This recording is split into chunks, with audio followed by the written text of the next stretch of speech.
Hi buddies, welcome back to my channel. It's a baby girl again, Oshineye Adiola. As you already know me now, I'm always coming with bangers and new tutorials. But before then, how are you guys doing? What's happening? What's going on? Hope you guys are doing very well. Did you miss me? You miss me, Abby, you no miss me.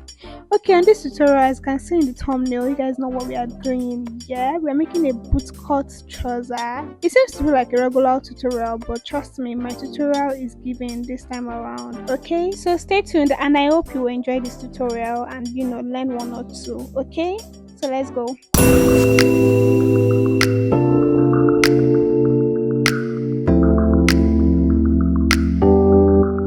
So welcome back again, and like I said earlier, we're making a bootcut trouser, and in this tutorial I'm going to be cutting the front and the back of my trouser together. So this is my Ankara. I folded it into two, and after folding into two I will have to fold it again to make it four without cutting any part of the fabric.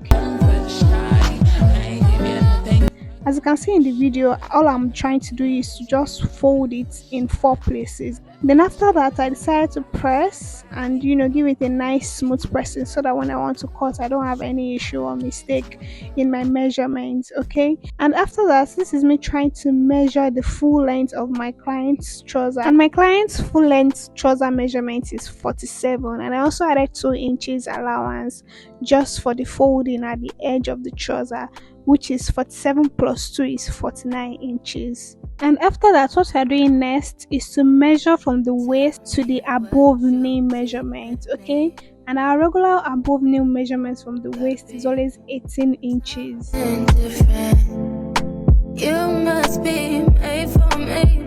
And after doing that, what we are doing next is to measure from the center front 4 inches in deep. All I did is to measure from the center front 4 inches in deep from the waist all the way down. And after that, I chalked it out. And please don't forget what we are making. We are making a bootcut trouser.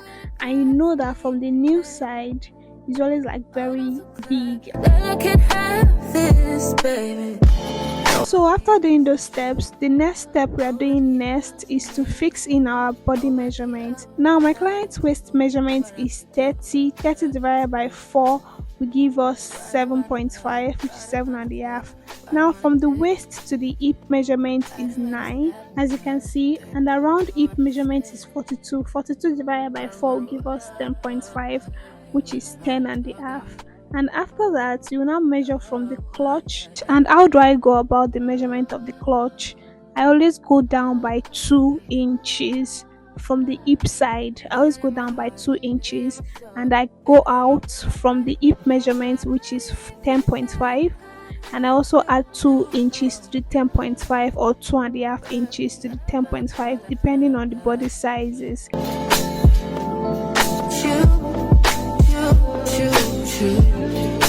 And after getting the hip and the clutch measurement with the curve ruler, what we are doing next is to measure the knee measurement.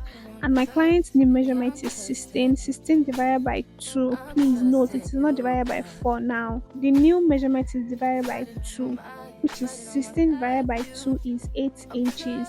And please note, all I'm doing is still for the front of the trouser, it's not at the back. We're still working on the front trouser. Okay, after the front we are working on the back. Now all you have to do is from the clutch side, you just come out again by 2 inches or 2.5 inches, and you extend it back to the waist of your front measurement. As you can see what I'm doing, you can see the lines are not the same anymore, like they're giving 2 different lines entirely.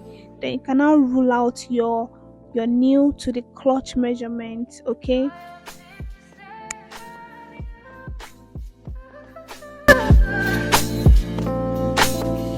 and after that you go back to your center front where we did the 4 inches in deep at the beginning. So use your long ruler to connect from the new measurement all the way down to give it that bootcut look. And it depends on how bogus you want your bootcut to actually look like. From the beginning I went in by 4 inches in depth. Okay, you can also go beyond that depending on how bogus you want your bootcut to look like, but for me I decided to go in by 4 inches. You can go beyond that, you can do 5, you can do 10, depending on how bogus you would like your bootcut to look like. Okay, so as you can see, I've joined them together, and after joining them together I can now add my allowance.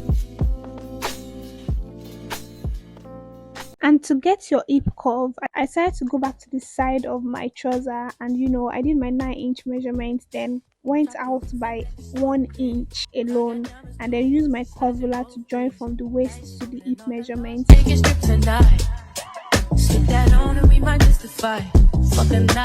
And I also did my straight ruler from the hip measurement all the way down to the nail. Just connect the nail side together and also connect the hip side together, then you can cut. And this is me trying to first of all cut out my back view. Then after cutting the back, you can now trim out the front, because the back has more fabrics than the front. So this is me trying to cut out the back before the front. Then after cutting the back, you can now trim out the front. And it is also very advisable to actually label your fabrics so you don't make mistake when you're joining them together. And this is me trying to cut the back with the allowance that I kept on it. Don't forget, I kept allowance on both front and the back fabric. Okay, and after that, you can also cut out your waistband. It's your choice. At the end of the video, I actually cut out my waistband, and this is the end of this tutorial. Okay, so thank you buddies for watching this tutorial. I hope you enjoyed this tutorial as I enjoyed filming this tutorial. Okay, love you buddies. Please, you already know what to do now. You already know what to do. Don't forget to like, share, subscribe. Turn on your notification buttons for new updates. As you already know now, Oshine Ajala got you forever, and God bless you all, and I'll see you guys in my next video. Bye.